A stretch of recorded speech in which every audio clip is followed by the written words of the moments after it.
ogun abẹ́lé orí kẹrìndínláàádọ́ta. Ojukwu já ìràwọ̀ àwọn ọ̀gá Ṣọja Biafra.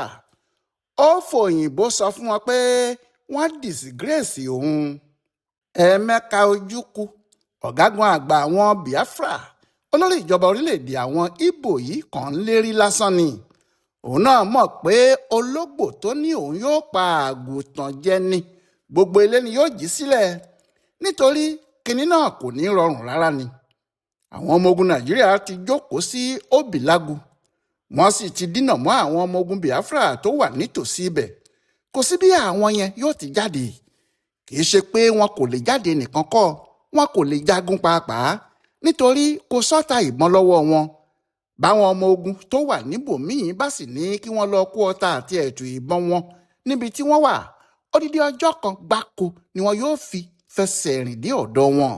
Nígbà tó ṣe pé gbogbo ibi tí mọ́tò lè gbà làwọn ọmọ ogun Nàìjíríà ti dípa, tí wọ́n sì dúró síbẹ̀ wámú pẹ̀lú ìbọn ọwọ́ wọn. Kò síbi tó ṣe é gbà fáwọn ọmọ ogun Biafra tí wọ́n ń pè ní 13 Division, nítorí pé àwọn ọmọ Adékúnlé wà ní ìkóríta Obilagu. Síbẹ̀ Ojukwu kò yéé pariwo pé kí wọ́n lé àwọn ọmọ ogun Nàìjíríà yìí kúrò níbẹ̀. Ọ̀nà táwọn jagunjagun Ìgbò yóò sì gbà ṣe kinní náà ni kò tí ì yé wọn. Ṣùgbọ́n wọ́n múra ìjà gidigidi o. Àgàgà nígbà tí Ojukwu ti sọ pé òun yóò já ìràwọ̀ àwọn ọ̀gá Ṣọja báwọn ọmọ Nàìjíríà náà bá fi lè ṣe bí eré tí wọ́n kọjá sílùú Okigwe. Ọ̀gágun Ude tí í ṣe olórí àwọn ọmọ ogun Biafra tí wọ́n dínà mọ́ yìí kọ́kọ́ ti gbìyànjú. Ó múra bí ọkùnrin láti kò wọ́n lójú. Ó ní kò sóhun tí gbẹ́dógbẹ́dó yóò fi igi ọ̀gẹ̀dẹ̀ gbẹ́. Àtẹ́gùn pàápàá kò rí kinní kan fi igi gẹdú ṣe. Ó ní àwọn ọmọ ogun Nàìjíríà tí wọ́n wà níbẹ̀ yóò kó àgbákò lọ́wọ́ òun. Òun ló bá múra o. Ó di ojú ogun tí wọ́n sì ń yìnbọn kàkàkà bí wọ́n ti ń lọ. Ṣùgbọ́n kò pẹ́ tí àápọn wọn fi pin. Ọta ìbọn ló tán lọ́wọ́ wọn ní ìbọn ò bá lè ró mọ́. Ń làwọn ọmọ ogun Ojukwu bá fẹ̀yìn fà ni wọ́n bá sá lọ. Kódà Ude gan kò dúró mọ́. Ó ní ẹni tó bá jagun tí kò kú sógun ní padà wàá ròyìn ogun. Lásìkò náà ni ọ̀gá ológun kan tí Ojukwu máa ń lò bọ́rọ̀ bá dà báyìí, Àtísù á dìde. Kò sì bá ọ̀gá Ṣọja pátápátá fáwọn Biafra sọ̀rọ̀ náà. Ọ̀dọ̀ Ojukwu ló lọ sòsé. Ó ní gbogbo ohun tó wà nílẹ̀ yìí kò tó pọ́n. Ó ní ariwo àwọn ọmọ ogun Nàìjíríà tí wọ́n ń pa àti orúkọ Benjamin Adékúnlé tí wọ́n ń dá ní gbogbo ìgbà yìí tiẹ̀ ń bí òun nínú. Ó lóhùn òun nínú gidigidi, kí wọ́n jẹ́ kí àwọn wá ọ̀rọ̀ míì sọ jàre. Ó ní bó bá ṣe àwọn ọmọ Nàìjíríà tí wọ́n fìdí kalẹ̀ sí Obilagu yìí ní Ojukwu nítorí ẹ̀ káyà sókè. Ó ní kó sinmi à ń gbé ara ẹni lọ́kàn gbóná. Ó ní tó bá fààyè gba òun tó sì kó èlò ìjagun fóun, ó ní òun yóò lé Adékúnlé àtàwọn ọmọ ogun ẹ̀ kúrò ní Obilagu ní ẹyẹ kò sọkà. Òun yóò lé wọn jìnnà sí Obilagu débi pé wọn kò ní ráàyè ronú láti gba ọ̀nà ìlú Okigwe. Bí ẹyẹ bá fẹ́ fò tẹ́lẹ̀ tí ẹnìkan bá tún ju òkò fún, ṣebí yóò jẹ́ kí ẹyẹ tètè lọ ni. Ohun tí Ojukwu ń wá gan rèé. Ó fẹ́ lé àwọn ọmọ Nàìjíríà yìí jìnnà sí sàkání ẹ̀. Kò sí sóhun tí ẹnìkan tó bá fẹ́ ṣe bẹ́ẹ̀ fún lè sọ pé òun yóò gbà tí kò ní bá a wá. Kíá ni Àṣùsà ti sọ fáwọn oníròyìn. Ńlá àwọn yẹn bá sáré gbé jáde pé Àṣùsà ń lọ sí Obilagu yóò sì lé àwọn ọmọ ogun Nàìjíríà tó wà níbẹ̀ lọ láàrin ọjọ́ kan péré. Inú àwọn ọmọ Ìgbò jákèjádò orílẹ̀-èdè náà ló dùn nígbà tí wọ́n gbọ́ ìròyìn yìí. Wọ́n sì bẹ̀rẹ̀ sí pòṣé sáwọn ọmọ ogun tí wọ́n ti wà níbẹ̀ tí wọ́n ń jà látọjọ́ ìwá. Wọ́n ní ohun táwọn kò lè ṣe ni Àṣùsà yóò ṣe wẹ́rẹ́ lójú wọn yìí o. Àwọn ọ̀lẹ ọkùnrin gbogbo. Orúkọ Àṣùsà sì káàkiri gbogbo ilẹ̀ Ìgbò yíkáyíká. Ariwo náà sì pọ̀ débi pé ọ̀rọ̀ náà kó ìpayà bá àwọn ọmọ ogun Nàìjíríà, nítorí wọn kò mọ irú ohun tí Àṣùsà ń bọ̀ wá ṣe. Wọn kò sì mọ irú itú tó fẹ́ pa fún àwọn. Gbogbo ohun tó fẹ́ pátá ni Ojukwu ti bá a ṣàjọ. Ó sì kó ọta ìbọn tó pọ̀ àti ìbọn oríṣiríṣi fún un. Ó ní kó bóun dójú ti àwọn oníranu Ṣọja tí wọn kò mọ ohun tó yẹ kí wọ́n ṣe bọ́rọ̀ bá dà báyìí. Lọ́jọ́ 22 oṣù kẹsàn-án àtúnṣe àdé sí òbílágu pẹ̀lú àwọn ọmọ ogun kọmáńdó ẹ̀. Ó ní kí wọ́n ṣínà ìbọn kó máa fi etí ara òun gbọ́ bí ọ̀tá ti ń kùn lọ́kùn bọ̀. Ó ní lọ́jọ́ náà gan làwọn yóò fi orò gbọ́kùnrin. Ó ní iná ogun bá bẹ̀rẹ̀ sí í ṣẹ́ wẹ́lẹ́wẹ́lẹ́. Ọ̀tá ìbọn ń fò lọ fò bọ̀. Ìbọn fúnra ẹ̀ ń kù bí òjò. Ará ilé kò sì gbọ́dọ̀ ránṣẹ́ sí ará oko. Bẹ́ẹ̀ lára oko kò gbọ́dọ̀ ránṣẹ́ sára ilé. Ohun gbogbo pa kọ́rin kése. Ṣùgbọ́n ajá tó ń lé ìkookò yóò fara pa. Nítorí àwọn ọmọ ogun Adékúnlé tí wọ́n wà níbẹ̀ yẹn náà ti múra. Wọ́n sì ti ń lérí pé bọ́rọ̀ náà bá kọ ògì àwọn yóò fọ́ ní kọ̀ọ̀rọ̀ ni. Wọ́n ní kàkà kí ọmọ olè ó má yó ni ọmọ onílé ni ò ní sun oorun kankan.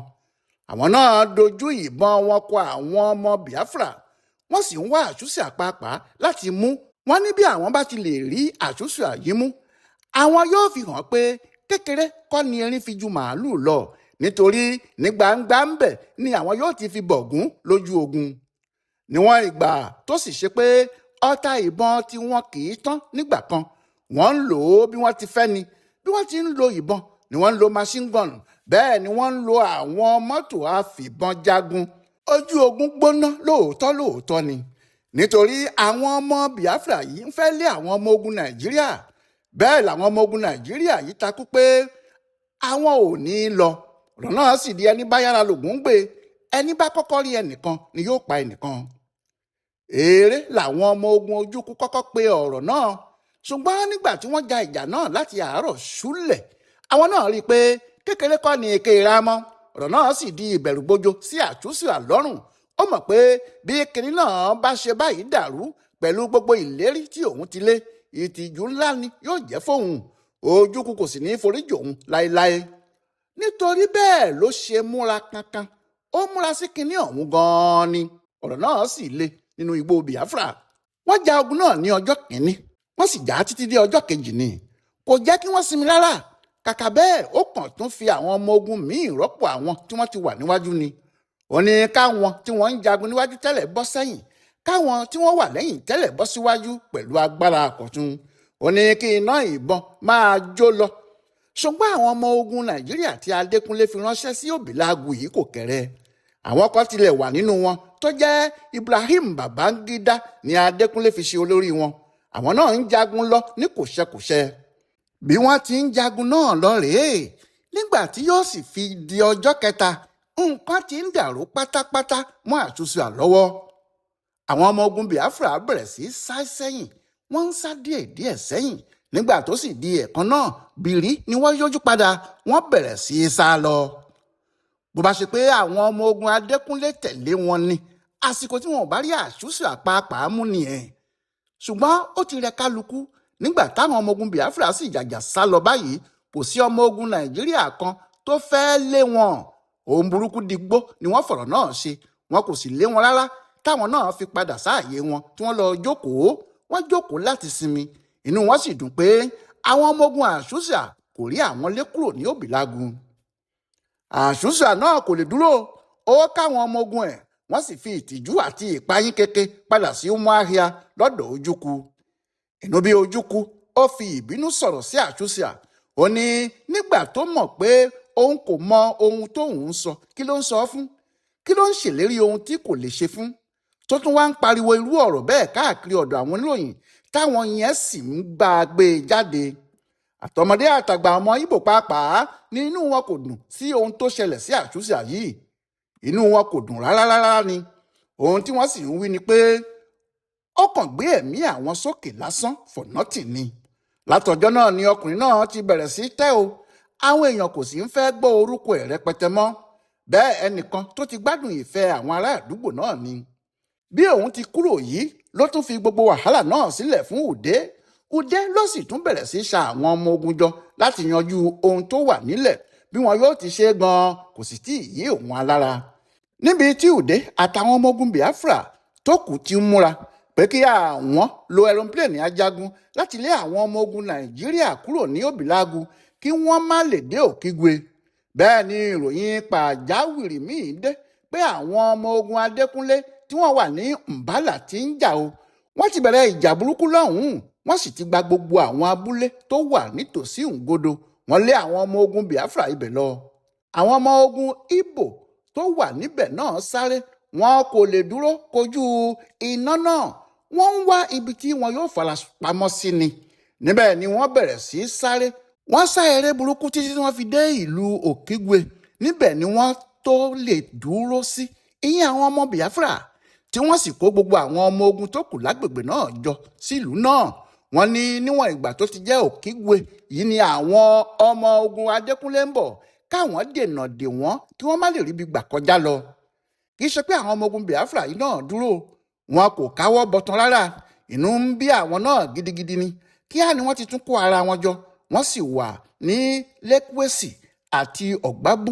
Wọ́n fẹ́ lọ gba abúlé kan tí wọ́n ń pè ní Izuochi. Wọ́n ti mọ̀ pé báwọn bá ti lè gba abúlé yìí, àwọn yóò sí àwọn ọmọ ogun Nàìjíríà náà mọ́ ẹ̀yìn ni, wọn kò sì ní lè wọ ìlú Okigwe. Ìyẹn ni wọ́n ṣe lọ síbẹ̀ tí wọ́n sì múra ìjà gidi lọ. Wọ́n ń bá wọn fà á burúkú. Wọ́n ní àwọn yóò gba ìlú náà lọ́wọ́ wọn. Àwọn ọmọ Nàìjíríà náà ti ń dúró dè wọ́n níbẹ̀ ṣá o. Báwọn bá sì yìnbọn kan, àwọn ọmọ ogun Nàìjíríà yóò yin méjì. Bí wọ́n sì ti ń yìnbọn lọ́tún ni wọ́n ń yìnbọn lósì. Kò sì pẹ́ rárá tí wọ́n fi lé wọn dànù kúrò nítòsí ibẹ̀. Àwọn ọmọ ogun Biafra náà sì sá padà sí ibi tí wọ́n ti wá. Nígbà tí wọ́n débẹ̀, wọn kò lè dúró mọ́. Wọ́n mọ̀ pé àwọn ọmọ ogun Nàìjíríà kò ní pẹ́ dé ìlú Okigwe, àti pé bí wọ́n bá fi ń wọ̀lú náà, Ojukwu yóò ṣe ohun tó fẹ́ ṣe fáwọn, yóò já ìràwọ̀ àwọn dànù lóòótọ́ ni. Bí wọ́n ti padà dé Okigwe, níṣe ni wọ́n bẹ̀rẹ̀ sí gbẹ́ kòtò ńláńlá yí ìlú náà ká. Kòtò tí kò ní lè jẹ́ káwọn ọmọ ogun Nàìjíríà tí wọ́n ń bọ̀ náà lè wọlé ni. Táwọn yóò sì wà lórí òkè tí wọn yóò lè máa yìnbọn lu àwọn ọmọ ogun Adékúnlé náà ní àyìnpa pátápátá. Wọ́n ti mọ̀ pé tí wọ́n bá fi lè wọ inú kòtò tí àwọn gbẹ́ kalẹ̀ yìí, wàhálà ni yóò bá wọn. Àwọn yóò sì fojú wọn rí màbo, nítorí láti orí òkè ni àwọn yóò máa ti yìnbọn fún wọn. Gbogbo àwọn sọ́jà pátá tí wọ́n ní ni wọ́n dà sínú igbó. Wọ́n sì ń gbẹ́ kòtò náà pẹ̀lú ìkanra. Wọn ò fẹ́ káwọn ọmọ ogun Nàìjíríà bá àwọn níbẹ̀ rárá. Wọ́n fẹ́ kí àwọn ti gbẹ́ kòtò náà tán kí àwọn sì sáré gun orí òkú lọ kó tó di pé àwọn ọmọ ogun Nàìjíríà náà yóò dé. Bẹ́ẹ̀ ni wọ́n gbẹ́ kòtò náà yíká gbogbo ibi tí àwọn ọmọ ogun Nàìjíríà lè bá wọlé. Kòtò náà sì jìn dáadáa. Ṣùgbọ́n àwọn ọmọ ogun Nàìjíríà ti pinnu pé dandan ni o, àwọn gbọ́dọ̀ gba ìlú Okigwe. Nítorí bẹ́ẹ̀, wọn kò dákin náà dúró. Àwọn náà gbéra, wọ́n ń lọ sílùú náà. Ohun tí wọ́n kọ́kọ́ ṣe ni pé láàárín ọjọ́ 29 sí 30 ọjọ́ oṣù kẹsàn-án ọdún 1968 yìí, wọ́n ń rọ̀jò ìbọn sílùú náà ni. Wọ́n sì yin bọ́ǹbù náà títí táwọn aráàlú náà fi mọ̀ pé wàhálà gidi ti bẹ̀rẹ̀. Táwọn tí wọ́n sì lè sá lọ fi ń sá lọ láì mẹ́rù tàbí nǹkan kan dání. Lọ́jọ́ kejì gan-an ni ìjà bẹ̀rẹ̀. Ìyẹn ní 30 ọjọ́ oṣù kẹsàn-án náà. Ìjà náà sì le. Wọ́n sì ń jà láti àárọ̀ títí tí ilẹ̀ fi ṣú. Ilẹ̀ tún ṣú tán, wọ́n tún mú kinní náà lọ́jọ́ kejì. Bí wọ́n sì ti ń yìnbọn láti Ngodo yìí títí dé Ohube. Bẹ́ẹ̀ làwọn ọmọ ogun Nàìjíríà yìí ń sáré lọ. Wọ́n ń fẹ́ wọ ìlú Okigwe. Àwọn ọmọ Ojukwu náà kò gbà. Ṣùgbọ́n ẹnìkan pọ̀ lọ́kùnrin ju ẹnìkan lọ. Olè kì í kúkú ṣẹgbẹ́ àjẹ́, torí gbogbo ẹrù tí àjẹ́ bá ní, ọjọ́ kan báyìí ni olè yóò kó gbogbo ẹ̀ lọ. Bí wọ́n ti ja ìjà yìí títí nìyí, nígbà tí ilẹ̀ yóò sì fi ṣú ní 30 ọjọ́ oṣù kẹsàn-án yìí, àwọn ọmọ ogun Nàìjíríà wọ ìlú Okigwe. Bí wọ́n ti wọ ìlú náà, ìjà ni wọ́n bá wọlé, nítorí wọn kò fẹ́ káwọn ọmọ Ojukwu kankan wà níbì kankan kí wọ́n tún ṣa ara wọn jọ tàbí kí wọ́n sá pamọ́ síbẹ̀. Ìyẹn ló fà á tó fi jẹ́ pé gbogbo ohun tí wọ́n bá rí tó dúró báyìí ni wọ́n yìnbọn lu. Ọ̀pọ̀lọpọ̀ ilé ni wọ́n dáná sun. Bẹ́ẹ̀ nìbọn wọn pa ọ̀pọ̀ àwọn aráàlú náà o. Àgàgà àwọn òyìnbó méjì kan tí wọ́n ń ṣiṣẹ́ níbẹ̀, tọkọ-tìyàwó ni wọ́n. Ṣùgbọ́n níṣe ni wọ́n rò pé àwọn tí wọ́n ń ṣe amí fáwọn ọmọ ogun Biafra ni wọ́n ni. Bẹ́ẹ̀ àwọn ọmọ ogun Biafra fúnra wọn ò dúró. Wọ́n ti rìn jìnnà sítòsí ìlú Okigwe. Àwọn tí wọ́n bá inú igbó. Àwọn míì sì bá àárín títì. Àwọn kan ń sáré lọ ṣá láì mọ ibi tí wọ́n ń lọ ni. Ọjọ́ náà le fáwọn ọmọ Biafra nílùú Okigwe. Àwọn ọmọ ogun Nàìjíríà kì í jó mọ́lẹ̀ ní tiwọn. Wọ́n ń jó, wọ́n sì ń yọ̀. Wọ́n ń sọ láàrin ara wọn pé àwọn ti rẹ́yìn Ojukwu, àwọn ti fẹ̀yìn ẹ̀ balẹ̀. Kò sì sí bí yóò ti ṣe tí nǹkan yóò padà tún lọ déédéé fún un ní Biafra. Ojukwu náà bínú, ó faraya. Ó ní kí wọ́n yọ ìràwọ̀ kọ̀ọ̀kan kúrò nínú ìràwọ̀ àwọn ọ̀gá sọ́jà tí wọ́n wà níbẹ̀. èyí tó bá jẹ́ méjọ̀ ó ní kí wọ́n dá a padà sí kápítẹ̀nì, èyí tó bá sì jẹ́ lieutenant colonel kí wọ́n dá a padà sí méjọ̀. Bẹ́ẹ̀ ni wọ́n sì ń já ìràwọ̀ wọn lọ. Ojukwu Foyinbo sọ̀rọ̀, ó ní wọ́n dìsígírèsì òun lójú àwọn ọmọ ogun Nàìjíríà, wọ́n fi òun wọ́lẹ̀, wọ́n fa àbùkù kan òun, wọ́n sì sọ òun di ẹni tí kò jẹ́ nǹkan kan lójú àwọn orílẹ̀-èdè àgbáyé gbogbo. Ṣùgbọ́n gbogbo bí òun ti ń bínú nì, bẹ́ẹ̀ náà ni àwọn ọ̀gá ológun ẹ̀ náà ń bínú. Gbogbo àwọn olórí Ṣọja Biafra tí wọ́n wà lójú ogun náà ń bínú. Wọ́n ní àwọn làwọn lọ sójú ogun, àwọn làwọn sì rí ohun tó ń ṣẹlẹ̀ níbẹ̀. Wọ́n ní kì í ṣe pé àwọn ọmọ ogun Nàìjíríà lágbára ju àwọn lọ, tàbí pé Benjamin Adékúnlé ń pidán kan táwọn náà ò lè pa. Ohun tó kàn wà níbẹ̀ kò ju irinṣẹ́ àwọn jagunjagun tó wà lọ́wọ́ wọn lọ. Wọ́n ní àwọn ọmọ ogun Nàìjíríà ní ìbọn tó pọ̀, wọ́n ní ọta ìbọn, wọ́n ní mọ́tò oríṣiríṣi, wọ́n ní aeroplane àtàwọn nǹkan míì bẹ́ẹ̀ bẹ́ẹ̀ lọ. Wọ́n ní bí Ojukwu bá lè ṣe é, tó bá lè wá ọ̀nà táwọn náà bá ní ìdajì irú irinṣẹ́ ogun táwọn ọmọ Nàìjíríà ní, wọ́n ní kò lè gba àwọn ní oṣù 3 péré táwọn yóò fi lé àwọn ọmọ ogun Nàìjíríà yìí lọ. Ojukwu gbọ́ kò dáhùn, ó ní ọ̀lẹ ló ń pa wọ́n kú lọ. Ó ní níbi tí ọ̀rọ̀ dé yìí, òun náà fẹ́ lọ sójú ogun, òun fẹ́ wo ohun tó ń ṣẹlẹ̀ níbẹ̀. Ó ní kí wọ́n múra o, ojú ogun fẹ́ gbàlejò Emeka Ojukwu. Kí ló wá ṣẹlẹ̀ lẹ́yìn tójúkú pàápàá lọ sójú ogun? Ẹ tún pàdé wa láìpẹ́ jọjọ. Ọláyíwọlá Alága ló ń tún pẹrẹpẹrẹ ìtàn ogun abẹ́lé yìí tó sì ń ṣe àkọsílẹ̀ fún ibùdó àgbáyé fún àṣà àtìṣe Yorùbá World Center nínú ọgbà Yunifásítì Ìbàdàn. A kú dédé àkókò yìí o.